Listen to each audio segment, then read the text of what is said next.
Salam warahmatullahi wabarakatuh. Semoga rekan-rekan semua di kelas MJB pengantar bisnis ini semua dalam kondisi sehat walafiat sehingga bisa mengikuti perkuliahan eh, dengan baik dan bukan hanya di perkuliahan mata kuliah pengantar bisnis saja tapi mata kuliah yang sudah diprogramkan di semester 1 ini. Ini sudah pertemuan kelima ya rekan-rekan. 2 minggu lagi pertemuan ke-7, 6, 7. Nah, pertemuan ke-8 nanti UTS. Cepet ya ternyata, tiba-tiba sudah tengah semester gitu ya. Padahal saya belum pernah ketemu itu dengan siapa Tia, dengan siapa lagi yang ada nih, dengan Berlian, dengan Radifa dan yang lain-lain ya. Nah, semoga nanti setelah UTS kalau PPKM sudah dicabut resmi ya, kita bisa tatap muka nanti. Atau kalau enggak ya moga-moga semester depan lah gitu kita masih bisa ketemu. Nanti semester 2 saya masih ngajar mata kuliah aplikasi komputer bisnis. Ya, siapa tahu ya saya nggak tahu ya nanti apakah saya mengampu di kelas ini atau tidak. Ya kalau ngampu di kelas ini berarti ketemu lagi nanti dengan saya. Kalau ndak ketemu, kalau bukan mata kuliah ini ya barangkali nanti akan ketemu di mata kuliah yang lain lah di semester 3 atau semester 4 dan seterusnya. Nah, untuk mata kuliah pengantar aplikasi komputer bisnis itu eh, saya berharap ada antisipasi saja ya, mengantisipasi saja. Seandainya perkuliahan masih tetap seperti ini, masih daring, maka teman-teman harus menyediakan sendiri itu laptop paling tidak ya. Ya mulai sekarang aja di nabung lah gitu untuk beli laptop yang seharusnya kalau bisa tatap muka langsung sih kita bisa praktik di lab komputernya Fakultas Ekonomi. Tapi kalau itu tidak memungkinkan seandainya masih kondisi seperti ini, ya terpaksa rekan-rekan harus menyediakan laptop di rumah masing-masing. Itu yang saya lakukan di tahun yang lalu karena tahun lalu tahun 20 itu full daring sehingga mata kuliah pengantar mata kuliah aplikasi komputer itu saya hanya memberi tutorial secara online begini, teman-teman di rumah praktek begitu. Memang mungkin sebenarnya kurang efektif tapi ya bagaimana lagi kan itu. Nah, semoga ke depan sudah dibuka ya PPKM-nya kita bisa praktikum di lab komputer. Itu informasi saja untuk mata kuliah aplikasi komputer bisnis. Tapi saya nggak tahu ya, apakah mata kuliah yang lain di semester ini yang tugas-tugasnya harus diketik atau bagaimana. Kalau saya asumsinya teman-teman biar memfasilitasi semuanya barangkali ada satu dua yang belum punya laptop ya tugas-tugas sementara saya minta bisa ditulis tangan lah gitu ya. eh tapi nanti ke depan rekan-rekan harus punya itu gadget minimal laptop lah, nggak usah spek yang terlalu tinggi karena kita bukan programmer begitu. Nah, kecuali memang ada teman-teman yang berkeinginan menjadi programmer dengan belajar sendiri ya silahkan saja sediakan laptop dengan spek yang mumpuni lah itu ya. Artinya yang sesuai dengan bisa digunakan untuk uh, membuat sebuah program.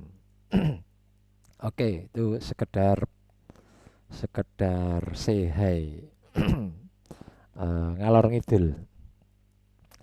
Nah, kita kembali ke topik yang akan kita diskusikan ya.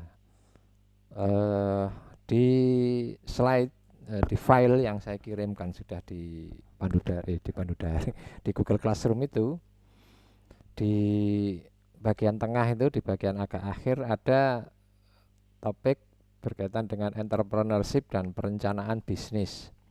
Nah, ini nanti menjadi penugasan buat rekan-rekan semua ya, untuk perencanaan bisnis. Bukan perencanaan bisnis sebenarnya. Rekan-rekan kemarin sudah mengumpulkan tugas mengamati bisnis di sekitar lingkungan rumahnya. Nah, nanti hasil pengamatannya itu ya, dimasukkan ke dalam sebuah peta, peta ya.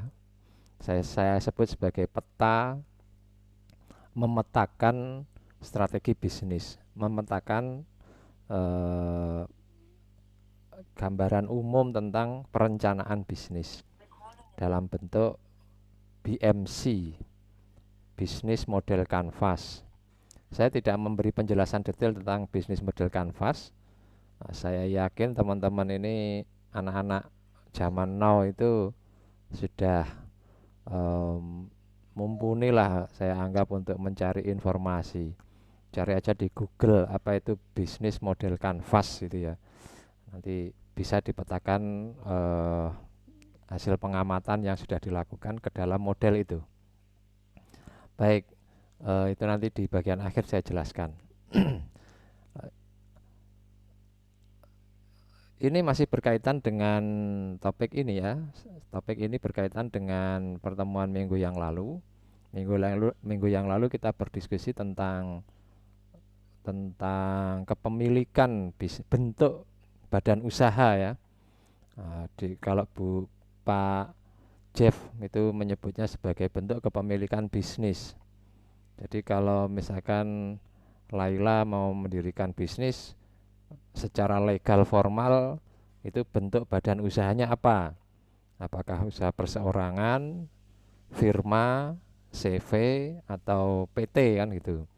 Itu yang sudah kita bahas minggu yang lalu. Nah, jadi menjalankan bisnis itu sangat berkait erat dengan apa yang disebut dengan entrepreneurship, kewirausahaan.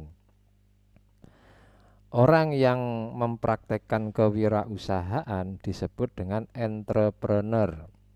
Orang kita secara umum di Indonesia menyebutnya sebagai pengusaha atau wirausaha, itu entrepreneur.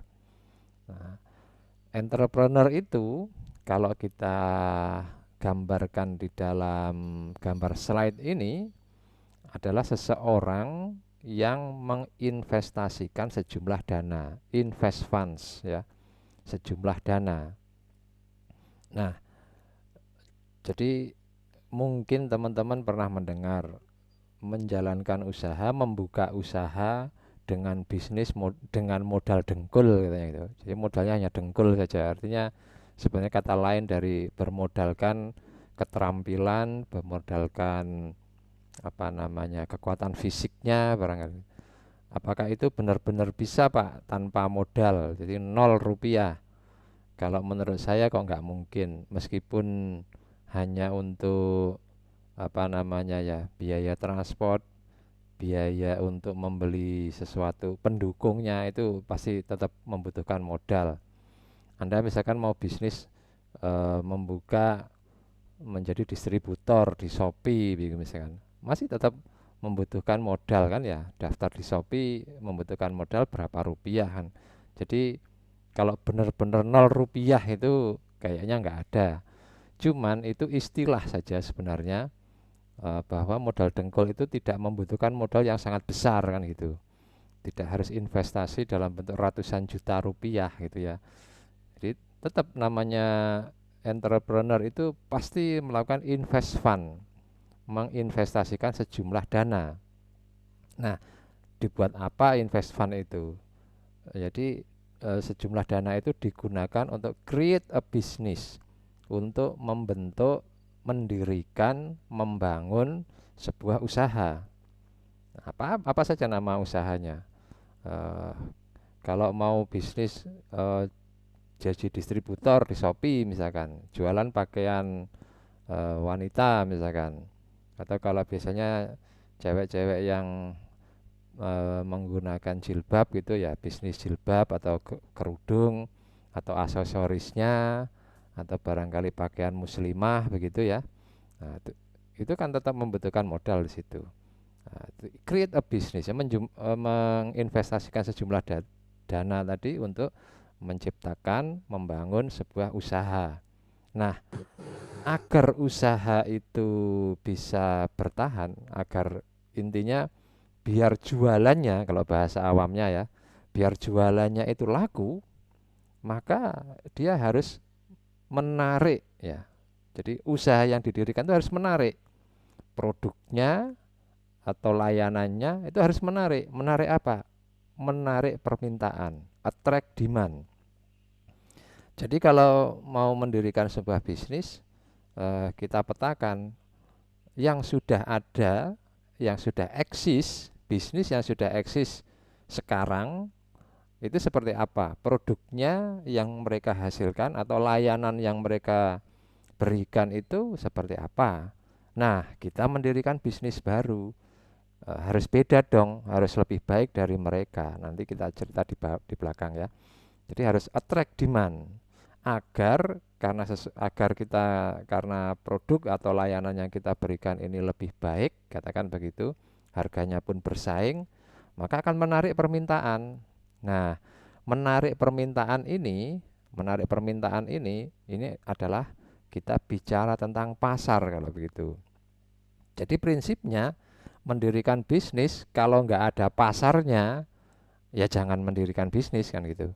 Jadi pertama kali ide bisnis itu untuk mendirikan usaha itu ya kita harus melihat pasarnya ada ndak gitu kan ya. Kenapa? Karena dari pasar itulah nanti kita akan mendapatkan permintaan. Kita akan memperoleh permintaan. Dari pasar itulah kita bisa mengattract permintaan. Jadi menarik ya, menarik permintaan. Nah, perlu ada upaya dan usaha yang harus dilakukan untuk mendapatkan attract demand ini. Nah, attract demand ini kalau kita menarik pasar, ada pembelinya kan gitu ya. Ada pasarnya, ada pembelinya, ada pelanggannya, maka akan menghasilkan revenue kan gitu. Nah, pemasukan lah ya, pemasukan bagi bisnis yang kita jalankan itu namanya attract demand. Nah, balik lagi ke belakang. Jadi create a business, ketika kita menciptakan sebuah bisnis, maka yang harus kita lakukan adalah kita menyediakan produk yang berkualitas atau harga yang menarik kan gitu ya. Harga yang unggul atau harga yang kalau di sini disebut dengan provide product with quality or price advantage ya. Jadi makanya tadi untuk bisa attract demand gitu ya, maka kita harus petakan orang lain itu atau pesaing kita yang sudah usaha yang sudah ada saat ini, kita kan mau mendirikan usaha ibaratnya kan gitu ya. Sudah ada usaha itu, sudah ada usaha orang lain yang mendirikan usaha juga yang sama dan saat ini mereka sudah jualan katakan gitu ya. Nah, kita mau masuk di bisnis itu. Nah, kita bisa ndak menciptakan produk atau layanan yang kualitasnya lebih bagus dari mereka dengan harga yang lebih bersaing gitu ya, or price advantage atau keunggulan, jadi produknya atau harganya itu lebih unggul kan gitu. Nah, advantage ini lebih dari yang lain lah gitu. Nah, salah satu cara yang bisa dilakukan untuk agar kita bisa provide product with quality or price advantage, diantaranya kita harus berpikir berusaha agar di proses produksinya itu kita efisien. Produces products efficiently. Nah, efficiently. Jadi misal begini, kenapa kita amati saja di pasar? Kenapa ya saat ini? Kenapa tahun sebelum corona ya, 2017, 18, 19 itu ramai di dunia internasional perang dagang antara Amerika dan Cina. Waktu itu presidennya masih Trump ya. Trump dengan ininya ya tipikalnya Trump itu agak arogan ya gitu ya. Banyak banyak tokoh yang mengakui itu. Itu sampai apa namanya konfrontasi betul dengan Cina. Cina pun akhirnya membalas juga gitu kan. Nah,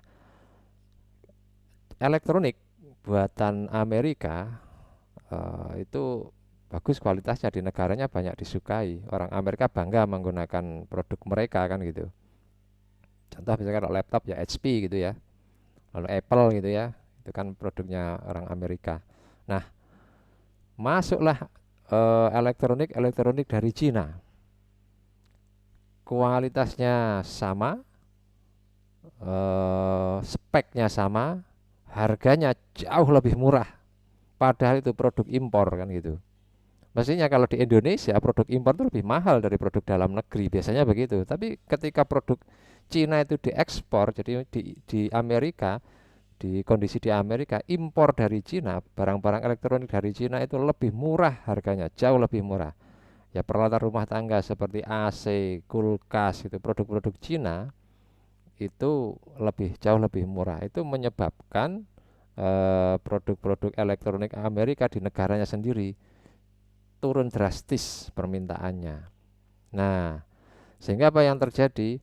Ya, para pengusaha di sana akhirnya protes ke apa namanya minta perlindungan lah ke presidennya. Nah, akhirnya Amerika menarik tarif biaya masuk untuk produk-produk elektronik dari Cina itu dengan tarif yang tinggi agar ketika harga dijual di Amerika itu paling tidak ya setara lah dengan, tapi kan nggak masuk akal. Itu yang menyebabkan terjadinya perang dagang di antara mereka. Nah, bahkan Cina membalas juga produk-produk Amerika yang masuk ke Cina ditarif dengan harga yang tinggi biaya masuknya. Nah, produk Amerika apa yang masuk ke sana? Biasanya alat-alat berat, ya. Alat-alat berat kayak apa namanya? Pokoknya alat-alat berat lah untuk proyek-proyek besar gitu kan biasanya dari Amerika itu. Itu kan merek-merek Amerika itu yang masuk ke sana. Itu pun dekat tarif tinggi. Akhirnya ya alternatifnya cari dari negara lain kan gitu. Gak laku juga akhirnya produk Amerika di Cina gitu. Nah, itu terjadilah perang dagang di sana. Nah, apa yang menyebabkan produk Cina tadi di Amerika kok jauh lebih murah? Karena orang-orang Cina, produsen Cina mampu memproduksi produk-produk mereka itu secara efisien. Efisien ini belum tentu ngirit ya. Artinya tapi sebenarnya efisien itu berkaitan dengan biaya sebenarnya, tapi tidak berarti murahan gitu kan ya. Contoh misalnya tenaga kerja, sama-sama membutuhkan tenaga kerja. Tenaga kerja di Cina jauh lebih murah daripada tenaga kerja di Amerika, itu ya salah satu yang menyebabkan. Yang kedua, bahan baku. Cina mampu mencari bahan baku secara lebih murah daripada di Amerika. Orang Cina itu sama kayak orang Indonesia ya. Plastik itu didaur ulang menjadilah biji plastik yang bisa digunakan untuk membentuk ini baru lah. Itu kan jauh lebih murah daripada mengcreate plastik baru atau baja gitu ya. Itu bisa didaur ulang. Nah, sehingga menjadilah baja bentuk baru yang bisa digunakan untuk mengcreate produk yang lebih baru lagi. Di antaranya itu.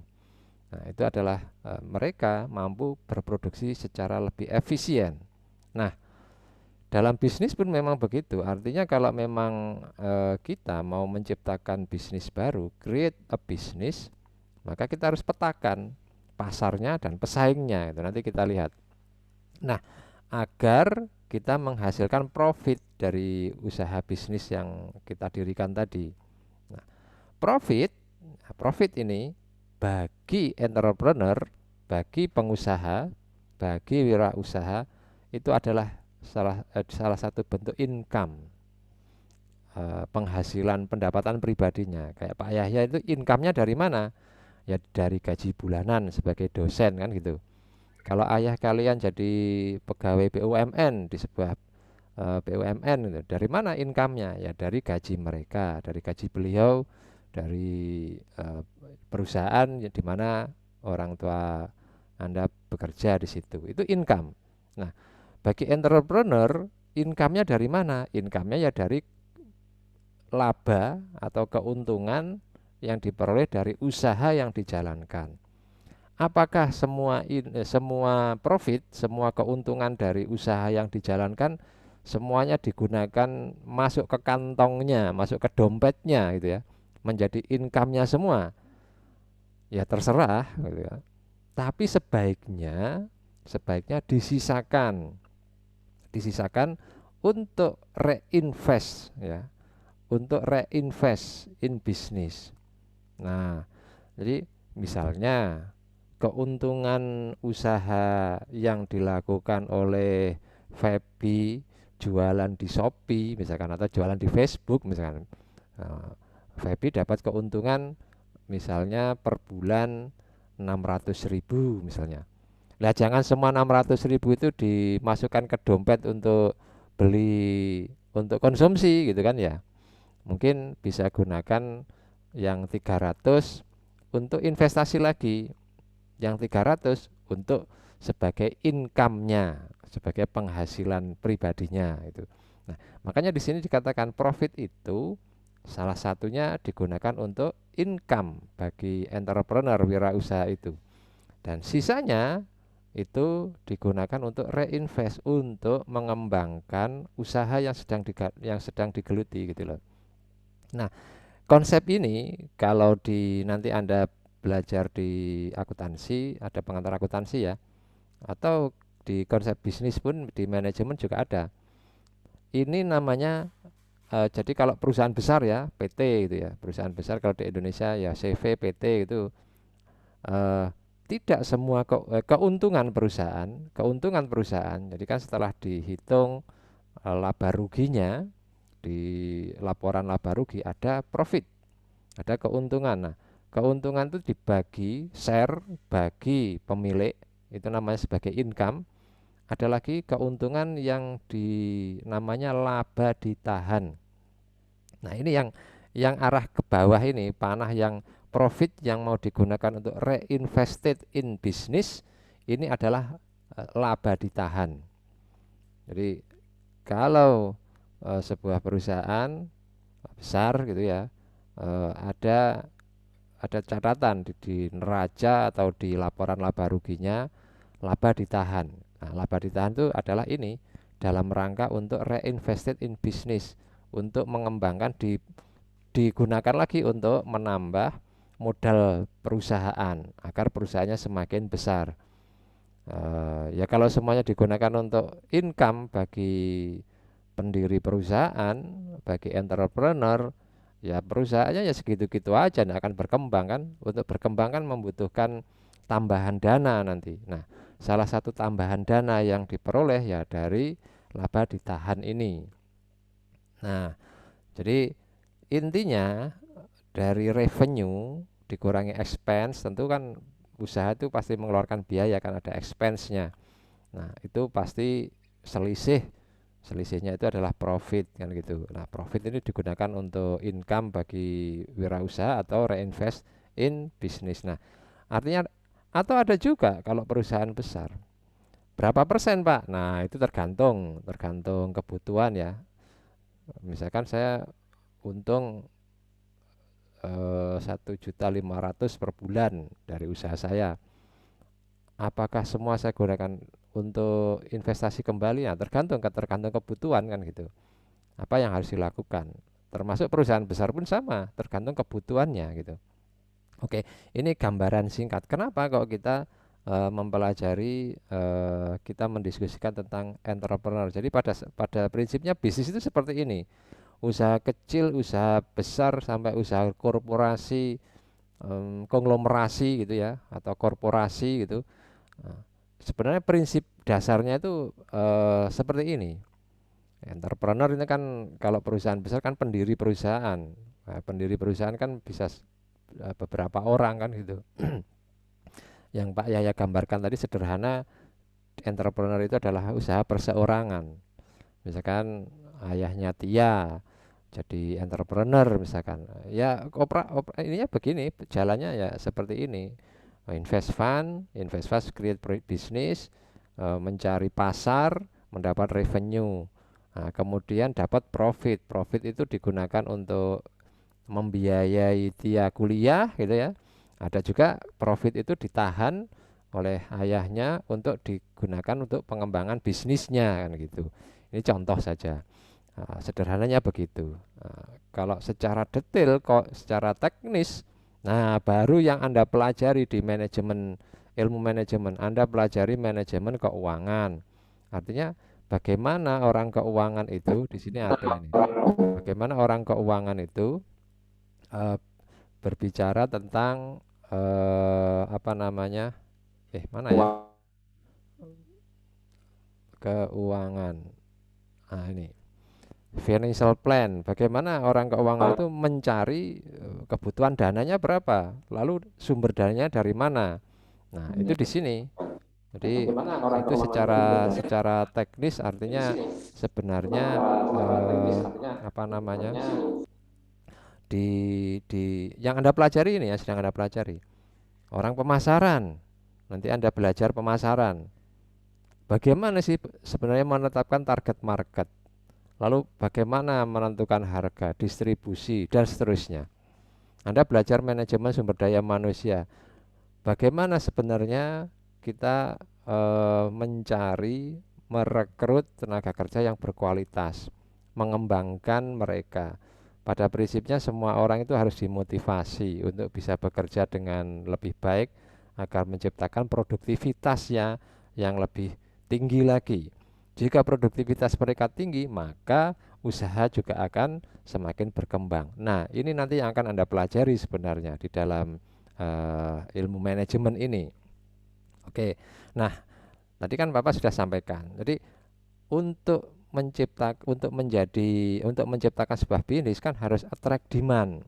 Maka di sini ada kita harus untuk mengattract demand itu, maka kita harus kenali kondisi pasar, menemukan dan mengenali. Jangan hanya ditemukan lalu nggak dikenali kan gitu. Kan kita carikan, kita menemukan dulu kan, menemukan sesuatu lalu kita kenali. Saya mau beli gadget baru misalkan, tapi uang saya hanya 3 juta. Nah, oke, kita lihat, kita cari kan, nah kita temukan kan, oh ini Redmi Note berapa gitu harganya. Nah, atau dibandingkan dengan Vivo merek apa, tipe apa kan itu misalnya. Itu namanya menemukan. Baru kita kenali apa namanya, speknya apa saja, apa kelemahan dan kelebihan. Itu kan menemukan. Lalu kita kenali kan itu. Nah, apa yang harus kita lakukan di situ? Apa yang akan kita temukan ketika kita kenali kondisi pasar tadi, attract demand tadi kan. Ya permintaan pasarnya, ada ndak permintaan pasarnya untuk produk yang akan kita buat kan gitu. Kalau ada, berapa sebenarnya jumlahnya? Ya paling tidak begini, ya tidak harus kita, wah Pak kelamaan dong. Paling tidak kita petakan aja secara sederhana, begini misalnya ya, Anda mau membuat bisnis baru, paling tidak ada peluang saja. Ini paling mudah ya, saya mau jualan. Karena saya lihat yang on cam ini kebetulan di layar saya ya, Tia, Dwi, sama Feby. Kebetulan kok semuanya berkerudung ya. Nah, misalkan saya mau bisnis jualan kerudung gitu. Momentumnya apa? Ini momentum hari bulan puasa menjelang Idul Fitri. Nah, paling tidak kan di situ sudah punya pemetaan, ndak usah dicari berapa ya jumlahnya, kelamaan nanti habis Idul Fitri baru ketemu jumlahnya kan gitu. Ya paling tidak di ini aja dipetakan secara kasar. Paling tidak Anda bisa petakan teman-teman saya yang ada di kontak HP saya, ini yang cewek-cewek ada 200 orang nih gitu. Itu kan sebenarnya salah satu cara untuk paling mudah bagi pemula untuk mencari permintaan pasar. Dari 200 orang ini kira-kira siapa saja yang sedang butuh kerudung. Kita bisa petakan kan orang-orang yang kita kenal. Nah, nanti orang-orang yang kita kenal mereka punya kenalan juga kan gitu. Paling enggak 2 3 orang kan gitu. Nah, kan bisa di ini. Plus itu kan permintaan pasar sudah ketemu dah yang paling mudah, yang paling mudah ya. Tapi sebenarnya kalau secara teori untuk mengetahui permintaan pasar tuh ya harus dilakukan survei pasar. Nah, survei pasar bagaimana? Itu dipelajari di manajemen pemasaran. Nanti akan ada belajar ke sana. Nah, lalu yang kedua yang kita perhatikan adalah persaingan. Nah, kita ketika masuk ke bisnis kan pasti sudah ada pengusaha atau usaha yang sudah berjalan kan. Nah, berarti kita lihat pesaing. Kenapa kita harus memperhatikan mereka? Ya kita harus memperhatikan pesaing dalam upah. Tapi bukan dilihat, jangan kalau kalau selama Anda kuliah belajar bisnis, jangan melihat istilah persaingan ini dengan konotasi yang negatif. Ya, sekali lagi jangan berpikiran yang negatif. Kenapa? Justru di dalam ilmu manajemen, persaingan itu dilihat sebagai sesuatu hal yang positif. Ya, Tia, Dwi, Febi pesaing ini. Pesaing untuk mendapatkan perhatian dari Pak Yahya agar nilainya bagus. Nah, caranya bagaimana? Ya belajar yang bagus kan gitu kan. Nah, itu dilihat positifnya. Jangan kemudian wah kurang ajar nih Dwi ini. Tak carikan dukun. Nah, enggak begitu. Itu konotasi yang negatif. Jadi dalam bisnis pun sama. Apa yang harus diperhatikan? Orang lain atau pengusaha yang sudah ada, keunggulan mereka di mana? Pelayanan yang mereka lakukan itu seperti apa? Nah, kalau saya mau masuk bisnis itu, saya harus lebih baik dari mereka. Sama kayak yang dilakukan Cina tadi loh. Banyak perusahaan Cina yang masuk di dunia elektronik.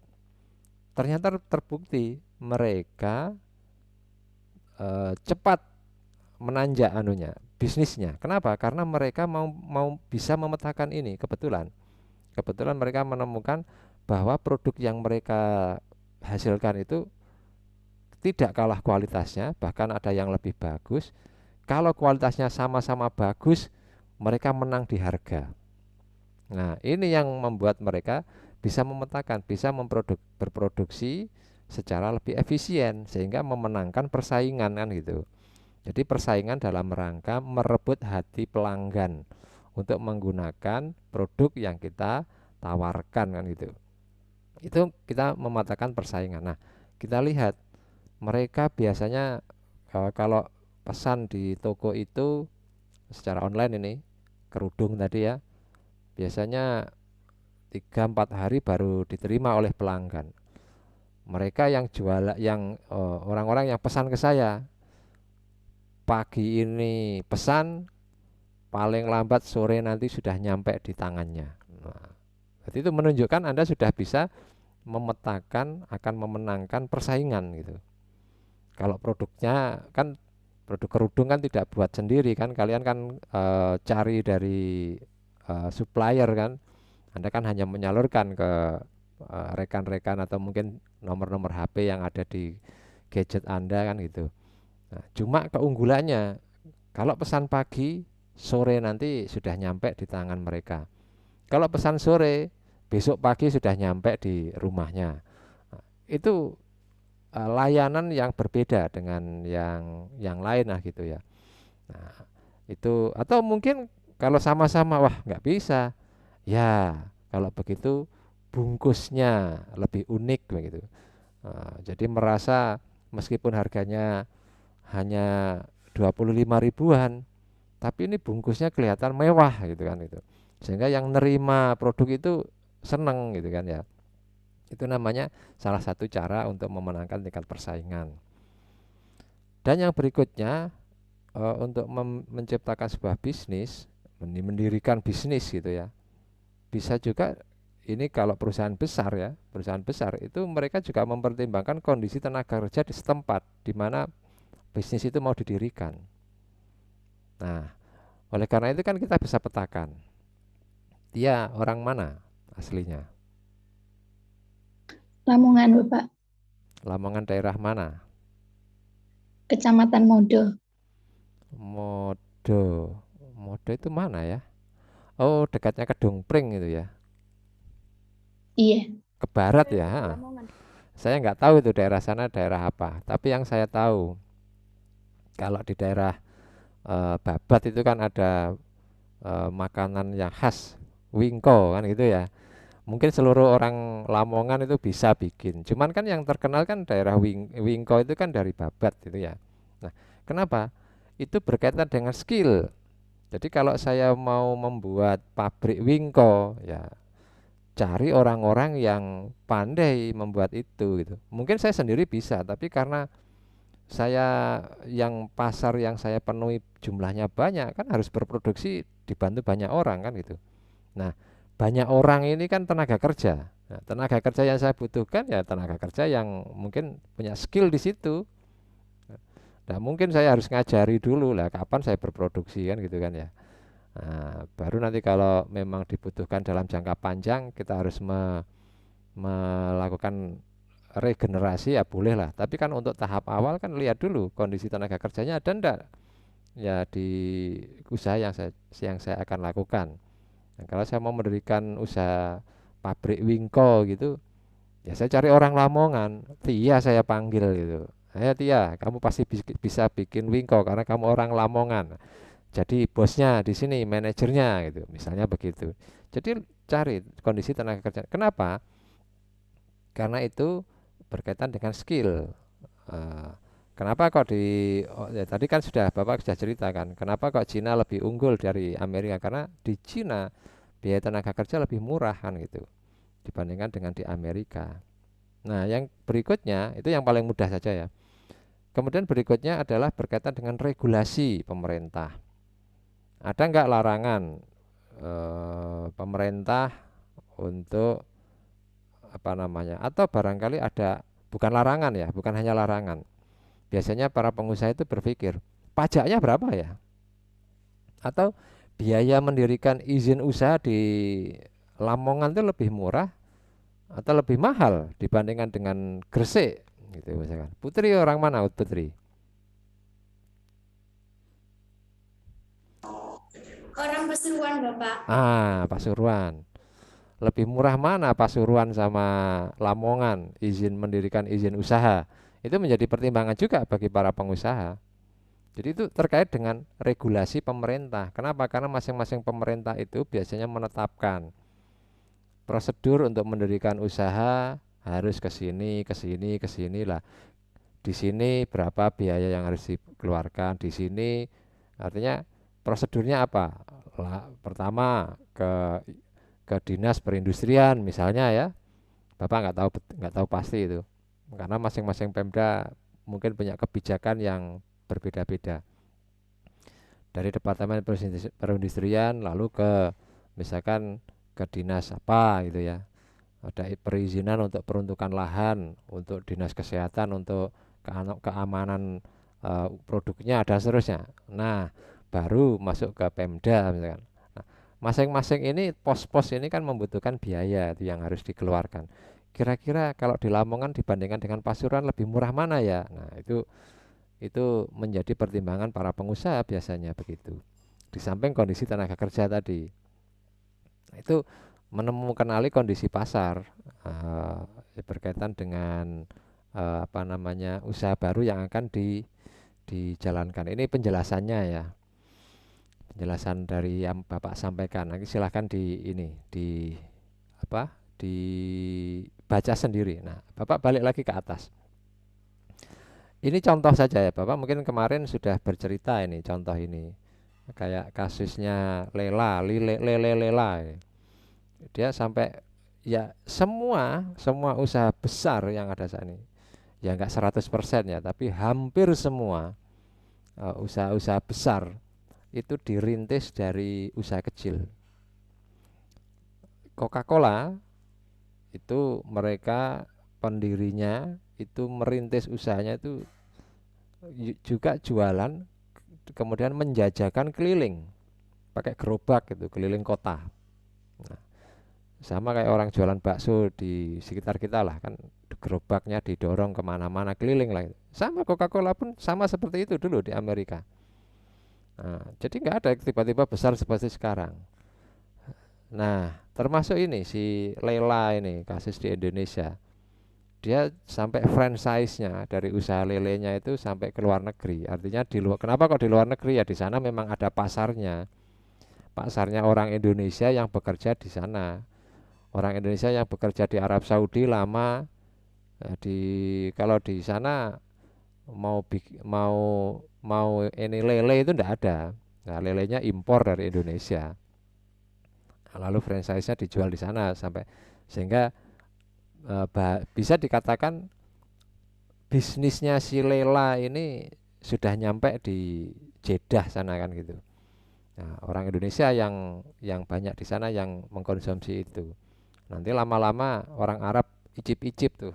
Apa sih kok orang Indonesia suka itu? Mungkin icip-icip pertama. Loh, kok enak? Akhirnya nanti bisa jadi orang Arab yang di sana juga mengkonsumsi lele itu.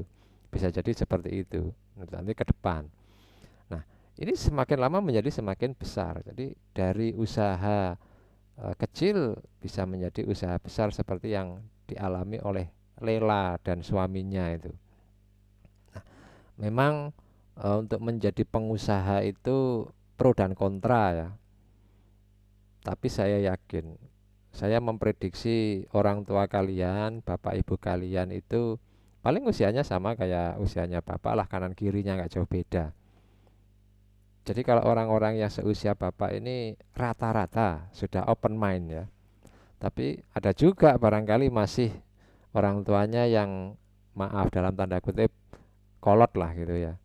Sehingga ketika sukses itu diukur dengan kalau anaknya jadi pegawai negeri sipil biasanya gitu, atau anaknya menjadi bekerja di BUMN, bekerja di bank dianggap sukses. Padahal belum tentu loh ya. Nah, ini kenapa kok ada pro dan kontra di sini ya? Karena seseorang mensikapinya open mind atau tidak. Padahal kalau saya bandingkan orang-orang yang seusia saya sama tuanya dengan Pak Yahya, yang mereka bekerja jadi PNS seperti Bapak atau teman-teman Bapak yang berwirausaha, kondisi ekonominya jauh lebih baik mereka kan gitu. Jadi bisnis itu memang diawali dari kerja keras di awal, jatuh bangun, tapi ketika sudah menemukan pasar, sudah menemukan jalannya, maka ternyata mereka lebih dalam tanda kutip lebih kaya lah secara ekonomi dibandingkan dengan yang tidak melakukan wirausaha. Itu yang Bapak lihat seperti itu. Nah, sehingga pro dan kontra ini memang ada memang, cuman tergantung seseorang open mind atau tidak. Mungkin silahkan di ini sendirilah ya. Nah, catatannya adalah tadi kita bicara entrepreneur atau pengusaha. Seorang pengusaha yang baik lah gitu ya, adalah pengusaha yang toleran terhadap risiko. Toleran terhadap risiko. Tidak ada keputusan yang tidak mengandung risiko. Anda diam tidak memutuskan sesuatu juga risiko. Nah, berarti semua apapun ada resikonya. Anda tidak kuliah, silahkan keputusan Anda. Tapi apa resikonya? Apakah tidak ada? Ada resikonya kan gitu. Mungkin kalau cewek-cewek begini, Tia, Feby, Putri, perempuan semua kan, suruh kuliah nggak mau sama orang tuanya. Dah, saya nggak mau kuliah, saya diam aja. Suruh kerja, belum waktunya, saya masih mau. Lama-lama satu hari 2 hari dibiarin. Sudah mulai beranjak 5 bulan 6 bulan menginjak 1 tahun, lama-lama orang tuanya sumpah. Akhirnya carikan suami aja kan gitu, disuruh kawin. Nah, berarti kan resiko juga tuh, resiko kan gitu. Kuliah, apakah ada resiko? Ada resikonya. Bangun pagi-pagi jam 7 harus pakaian rapi, mendengarkan Pak Yahya ceramah. Nah, resiko itu. Nanti ada tugas, kerjakan tugasnya, browsing lagi, resiko. Nah, orang jadi seseorang yang dikatakan memiliki jiwa entrepreneur, seseorang yang memiliki jiwa wirausaha adalah mereka yang toleran terhadap risiko. Nah, sudah tahu semua ada resikonya, udah biasa aja, itu resiko ya kita tanggung lah gitu. Resiko pengusaha, resiko berwirausaha ya jatuh bangun.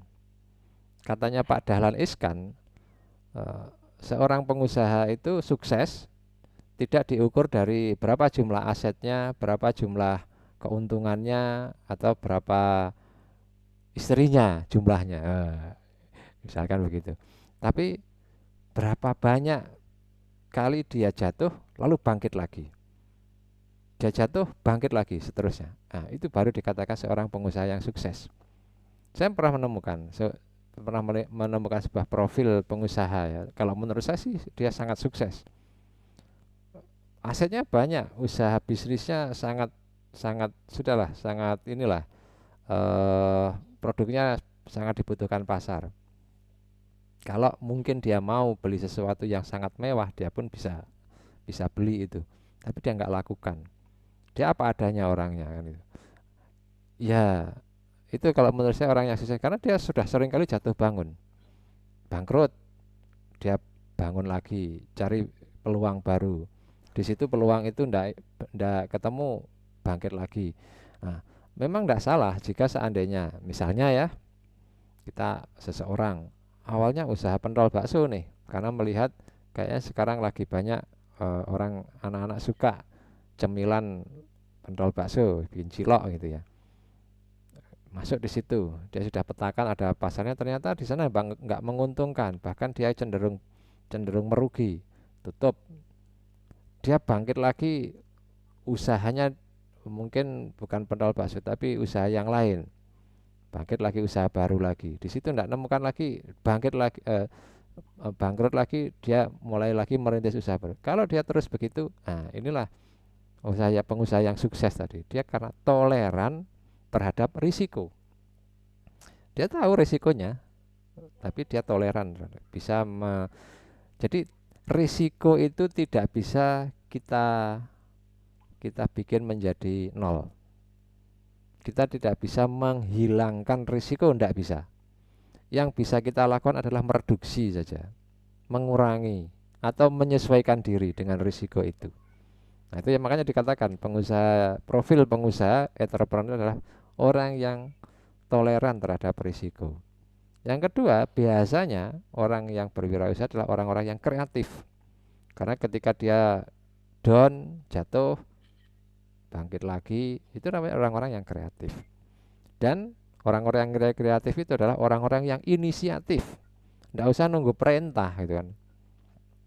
Praktekkan di rumah Anda. Tidak usah disuruh ibunya, tahu lantainya kotor ya, karena cewek-cewek nih yang kamera di layar saya ya. Tahu kamarnya nggak rapi ya segera dirapikan. Nggak usah nunggu ibunya ngomel, Tia. Wah, kalau sudah begitu, wah, itu namanya kurang inisiatif dong. Profil entrepreneur itu adalah orang yang inisiatif, tidak usah menunggu perintah. Feby, kalau saya teriaki mamanya begitu, nanti protes, mama ini cerewet kan gitu ya. Ini kayaknya fenomena di mana-mana ya. Di rumah saya juga begitu kok. Bukan bermaksud tidak sayang, tidak hormat kepada mama ya, tapi memang seperti itu anak-anak sekarang ini. Nah, kalau itu Anda inisiatif, adalah profil entrepreneur gitu ya. Kreatif, inisiatif, tahu risikonya. Nah, itu profil wirausaha. Nah, kalau sudah ini jiwa yang harus kita kembangkan. Mahasiswa pun harusnya memiliki jiwa kewiramahasiswaan. Kalau ini kan pengusaha, entrepreneur sebutannya kan entrepreneurship, jiwa kewirausahaan. Nah, kalau Anda sebagai mahasiswa ya jiwa kewiramahasiswaan. Jadi ndak usah disuruh Pak Yahya, baca buku, cari ini, ndak usah. Kalian sendiri sudah mencari sendiri kan gitu. Kata Pak Yahya tadi ada BMC ya. Apa sih itu BMC itu? Cari sendiri. Ini kenapa di tugas ini saya tidak menjelaskan detail karena untuk membangun jiwa jiwa wira mahasiswanya. Ini beberapa hal. Oke, lanjut ya. Ini sudah saya lewati karena sudah saya jelaskan tadi. Nah, prinsipnya adalah sebuah bisnis itu harus, jadi ketika seseorang mendirikan bisnis, entrepreneur tadi ketika mendirikan usaha itu harus mengembangkan, punya cita-cita ya, agar bisa mencapai keunggulan kompetitif. Sama kayak Anda, mahasiswa harus punya cita-cita memiliki dirinya ya, secara pribadi harus memiliki cita-cita memiliki keunggulan kompetitif. Kenapa? Seandainya nanti Anda mau bekerja di sebuah institusi, maka harus berpikir dirinya bagaimana caranya mengembangkan dirinya agar lebih kompetitif, lebih baik dibandingkan dengan yang lain. Kan nanti ketika di dunia kerja kalian kan bersaing itu untuk mencapai, untuk meraih hati, untuk bisa menarik hatinya perusahaan yang akan Anda lamar itu.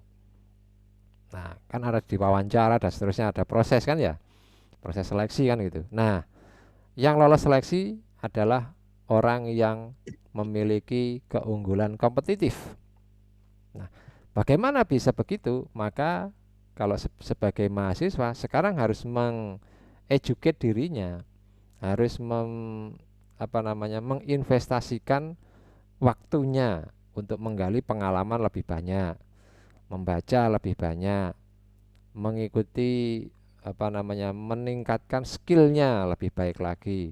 Kalau kemarin hanya bisa ketik-ketik dengan MS Word, maka mungkin cara mengetiknya lebih bagus, lebih rapi, dan dengan berbagai macam bentuk sistematika penulisan. Nah, ini namanya menambah skill, mengembangkan skillnya. Jadi masing-masing mengembangkan skillnya biar memiliki keunggulan kompetitif.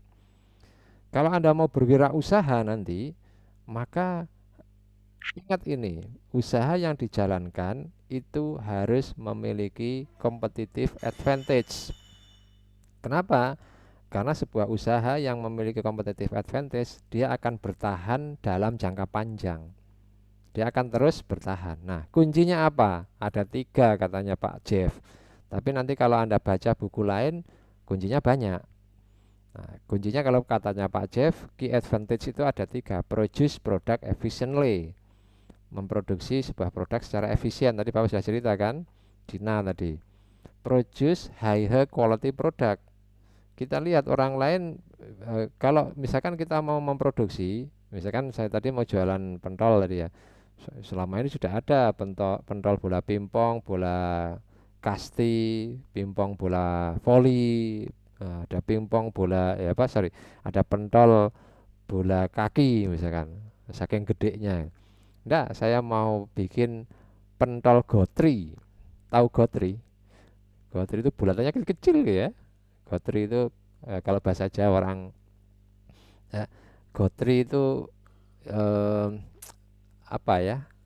biasanya kalau di ban sepeda itu di bagian as tengahnya itu ada gotri. Apa bahasa Indonesianya saya jadi lupa ya. Kecil-kecil gitu. Kecil-kecil. Nah, saya mau bikin pentol yang kecil-kecil gitu. Jadi kalau makan disendoi gitu. Tapi pentol rasanya enak dimakan. Misalnya, ini berbeda dengan produk yang lain. Di antaranya itu dengan kualitas yang lebih enak misalkan. Produce high quality product. Contohnya begitu. Dan yang paling penting sekarang adalah web based product. Kalau pada hari ini katanya Pak Kotler ya, Pak Kotler itu ahli marketing. Dia bilang kalau pada hari ini ada perusahaan yang anti dengan IT, maka tinggal tunggu waktu saja itu menjadi keunggulan kompetitifnya menjadi menurun kan gitu. Jadi bikin produk yang web based product, bisa ditawarkan secara online lah gitu. Nah, kalau bikin pentol ya kayak bagaimana caranya saya bikin di Madura bisa dipesan Tia di Lamongan gitu. Bisa saya kirimkan kepada Putri di Pasuruan gitu. Nah, web based product. Nah, itu perlu dipikirkan itu. Nah, competitive advantage itu bisa dilakukan biasanya dengan agar mendapatkan itu salah satu cara ya, salah satu cara, bukan satu-satunya. Salah satu cara bisa dipetakan dengan melakukan analisis SWOT. Nanti Anda akan mendapatkan secara spesifik, tapi Bapak kenalkan saja. Apa sih analisis SWOT itu? Mungkin di SMA sudah pernah mendapatkan juga ya. Ini analisis internal dan eksternal. Strength, weakness. Kalau kita bicara strength and weakness berarti bicara faktor internal. Dengan kita menelaah, mengevaluasi faktor internal, kita akan menemukan strength, kekuatan, atau weakness, kelemahan. Lalu kita lihat faktor lingkungan eksternal di luar. Dengan kita menilai faktor lingkungan eksternal, kita akan menemukan opportunity, peluang, and threat atau ancamannya. Nah, nanti teknisnya akan Anda pelajari di mata kuliah yang lebih spesifik, atau mungkin semua mata kuliah akan diajarkan nanti di pengantar bisnis, nanti di agak tengah-tengah lah setelah UTS nanti saya ajarkan juga. Nah, itu membangun keunggulan kompetitif, diantaranya hal yang harus diperhatikan untuk mengembangkan sebuah bisnis. Nah, ini berkaitan dengan perencanaan bisnis. Intinya begini, sebuah bisnis yang bagus itu jika ada bisnis plan-nya. Khususnya ketika misalnya kita akan mencari sumber dana, dukungan dana lah gitu ya, cari investor atau cari pinjaman ke bank, kita harus punya dokumen namanya bisnis plan. Nah, apa saja isinya? Ini kalau menurut Pak Jeff ya, yang saya tampilkan di sini. Katanya Pak Jeff itu apa isinya? Ada deskripsi. Terus yang kedua ada assessment. Assessment tadi loh, analisis SWOT tadi sebenarnya itu assessment sebenarnya. Assessment lingkungan. Penilaian lingkungan bisnis.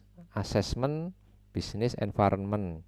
Apa saja yang diakses, apa saja yang diakses, apa saja yang dinilai, apa saja yang akan dicari informasinya. Economic environment, lingkungan ekonomi ya. Lalu lingkungan industri, ada lingkungan global, bisnis, tapi ini berkaitan dengan bisnisnya. Nah, silakan di Pak Jeff sudah diuraikan di situ, nanti dibaca ya detailnya. Yang kedua ada manajemen plan, rencana manajemen, rencana pengelolaan bisnis. Itu kaitannya dengan manajemen plan, rencana pengelolaan bisnis. Maka di situ berisi organisasinya itu bentuknya apa, siapa yang jadi direktur, lalu ada bidang apa saja di situ di bisnisnya. Nah, lalu apakah setiap posisi, artinya ada manajer keuangan. Manajer keuangan diisi siapa? Diisi alumni orang-orang akuntansi misalkan begitu. Lalu ada sisi manajemen sumber daya manusianya. Oke, diisi anak-anak manajemen dan anak-anak psikologi misalkan begitu. Atau anak-anak fakultas hukum misalkan begitu. Misalnya lah, ini hanya contoh saja. Setiap perusahaan itu memiliki struktur organisasi yang berbeda. Nanti akan menjadi penugasan selanjutnya. Bukan penugasan minggu ini, tapi akan menjadi penugasan selanjutnya. Saya tugasi untuk mengamati saja deh, mengamati saja. Nanti kita praktekkan di situ. Lalu manajemen plan berkaitan juga dengan proses produksi. Proses produksinya tahapannya seperti apa sih? Kalau Anda punya perusahaan jasa, tahapannya apa saja yang dilakukan? Itu isinya diantaranya. Lalu bagaimana cara memanage employee, memanage sumber daya manusianya, memanage tenaga kerjanya. Nah, kira-kira lingkungan kerjanya seperti apa sih, itu diceritakan di situ, di managing employee itu. Apakah ada karir, apakah ada persyaratan tertentu untuk menjadi manajer dan seterusnya. Ada marketing plan tadi sudah saya singgung, financial plan. Nah, jadi itu intinya namanya di sini business planning, dokumen ya. Dokumen business planning itu isinya adalah beberapa hal ini. Di semester 5 kalau tidak salah nanti Anda akan belajar studi kelayakan bisnis. Nah, ini isinya. Masing-masing detailnya dibahas di situ. Detailnya dipraktekkan di situ. Nah, makanya sekarang baca bukunya Pak Jeff biar nanti ketika ada mata kuliah studi kelayakan bisnis itu Anda nggak kaget, oh ini yang dikatakan Pak Yahya dulu kan gitu. Detailnya di situ dipelajari. Ini saya berikan informasi dulu. Oke, saya kira itu. Nah, ini yang terakhir yang BMC sudah pukul 8 pas berarti. Ini yang BMC. Jadi ada tadi kan yang bisnis plan yang saya jelaskan tadi kan menurut Pak Jeff. Ini ada menurut ahli yang lain. Kalau menurut Pak Jeff itu harus sangat detail. Nah, kalau ini sangat simple. Nah, ini yang akan menjadi tugas Anda. Jadi prinsipnya gini, Anda kan kemarin sudah mengamati ya di tugas pertama ya, mengamati sebuah bisnis di sekitar lingkungan Anda. Nah, hasil pengamatan itu masukkan ke sini. Misalnya ya,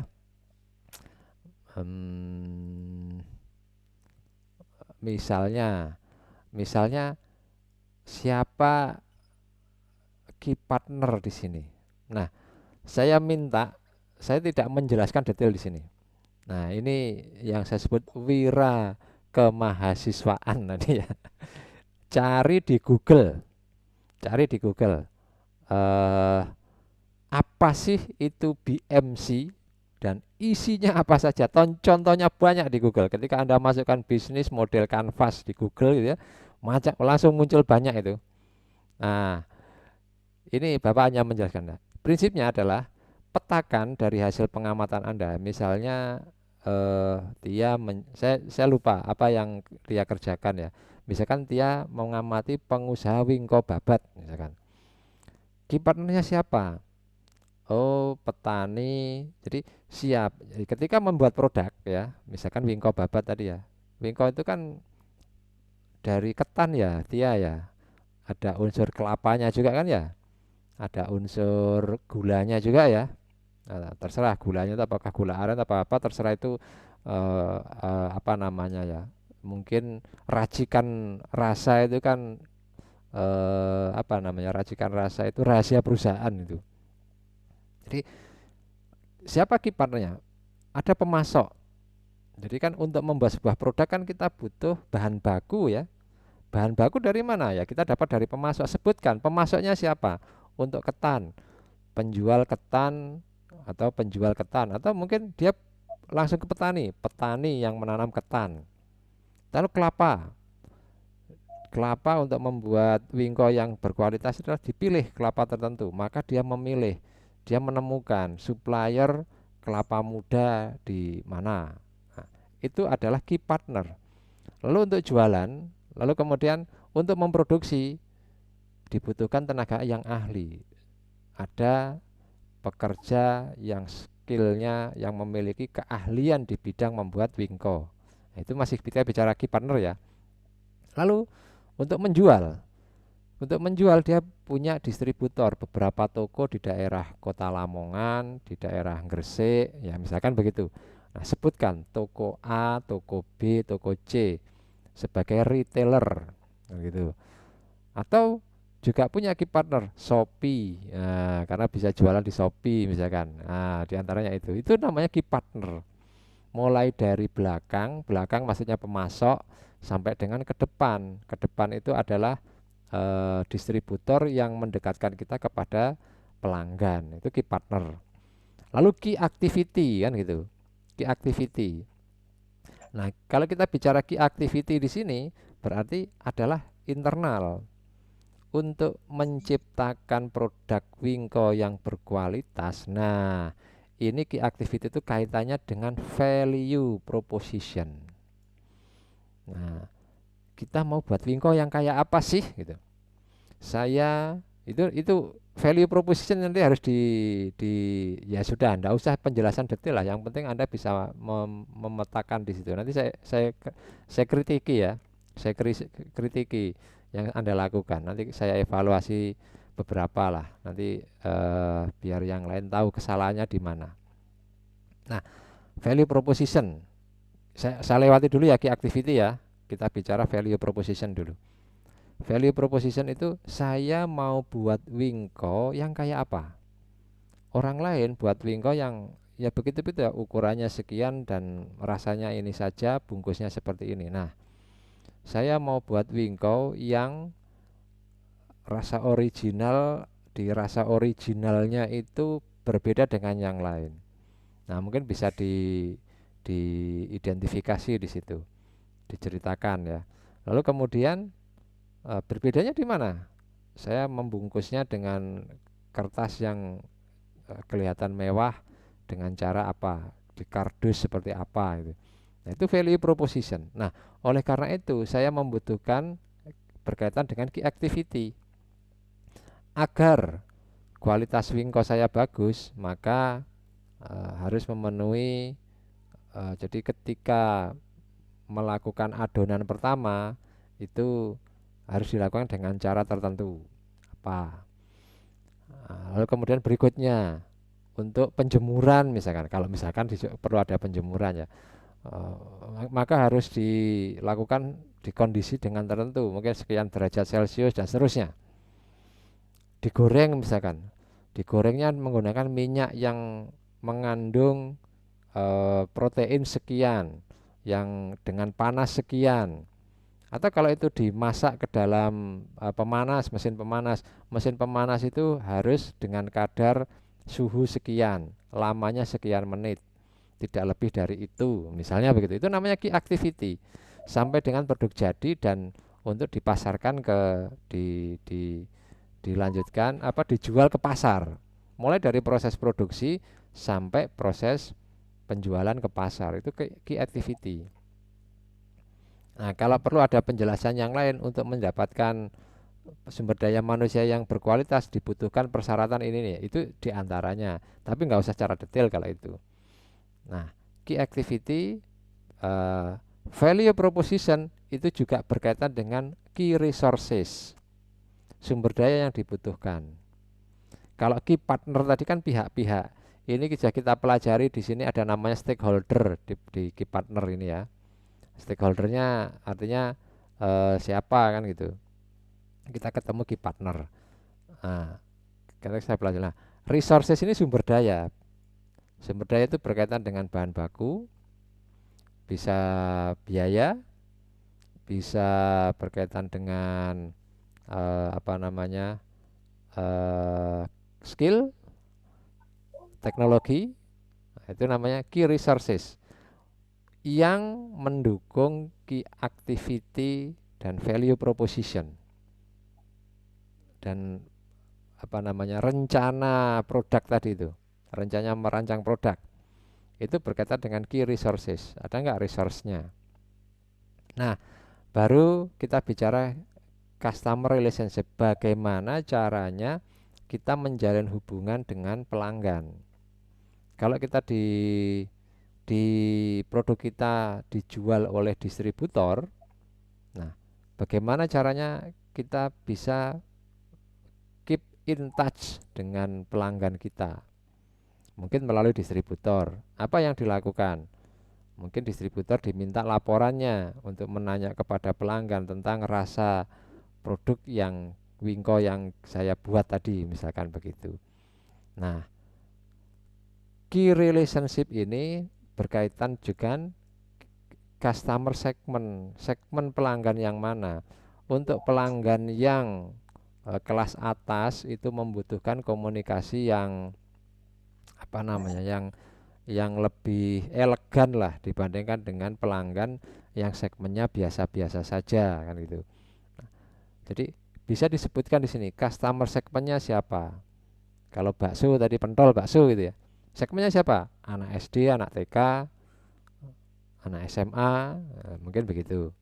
Nah, itu customer segment. Jadi segmen mana yang dituju oleh oleh usaha yang produk yang kita jual, produk yang kita hasilkan. Channel ini berkaitan dengan yang tadi saya sebutkan. Apakah dijual langsung kepada pelanggan, apakah melalui distributor. Kalau dijual langsung, caranya bagaimana? Nah, ini kan sudah ada gambar nih.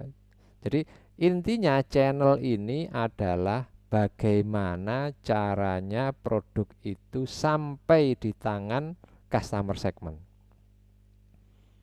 Kalau dijual langsung, dijual sendiri dengan cara apakah menjajakan secara keliling pakai gerobak, apakah membuka toko sendiri, membuka outlet sendiri di sebuah tempat, atau bagaimana? Nah, itu namanya channel. Nah, dari situ tentu dengan apa yang dilakukan, kita lihat yang garis bawah ini. Yang garis bawah ini adalah bicara tentang biaya yang dikeluarkan dan keuntungan yang diperoleh. Dari customer segment kan berarti mereka yang membeli produk kita. Berarti ada revenue stream. Ada keuntungan yang dihasilkan.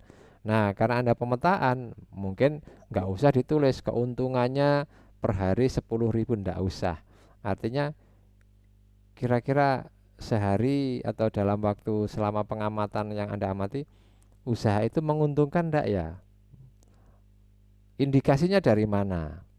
Mungkin Anda ada sedikit uraian lah di sini. Enggak harus, ya, sekali lagi, tidak harus revenue stream itu ditulis nilai rupiahnya sekian, sekian, sekian.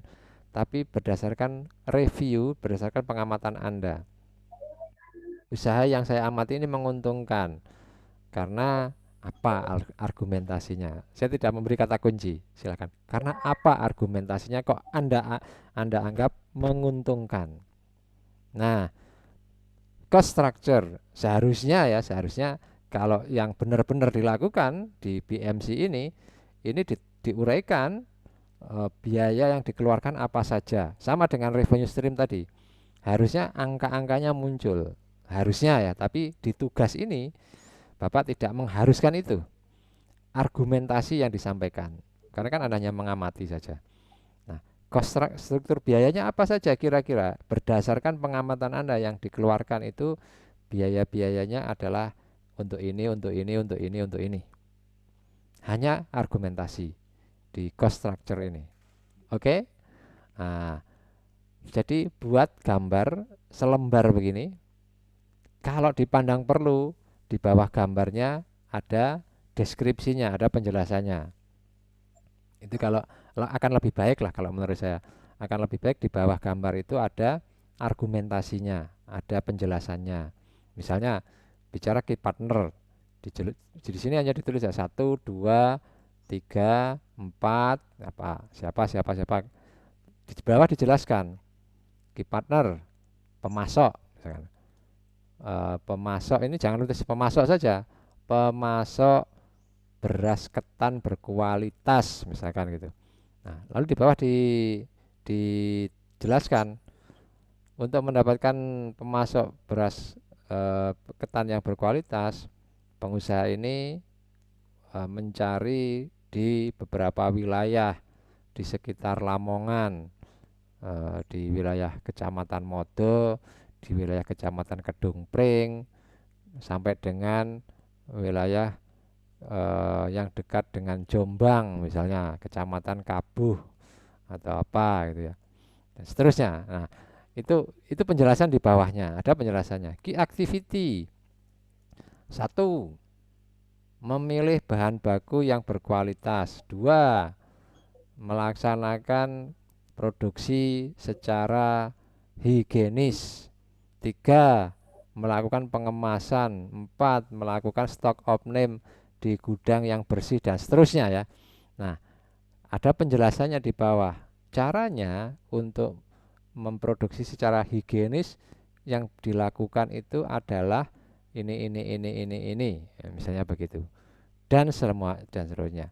Itu jika Anda bisa berargumen untuk memberi penjelasan. Tapi minimal selembar inilah bisa dipetakan ininya. Nah, Saya kira itu tidak harus diketik, boleh ditulis tangan. Ya, ditulis tangan boleh seperti yang kemarin. Nanti di scan atau di foto yang bagus, di-upload di Google Classroom. Itu saja penjelasan dari saya berkaitan dengan penugasan, berkaitan dengan materi tentang entrepreneurship, jiwa kewirausahaan, untuk melengkapi penjelasan di minggu yang lalu. Nanti hasil rekamannya saya coba saya convert, lalu kita upload di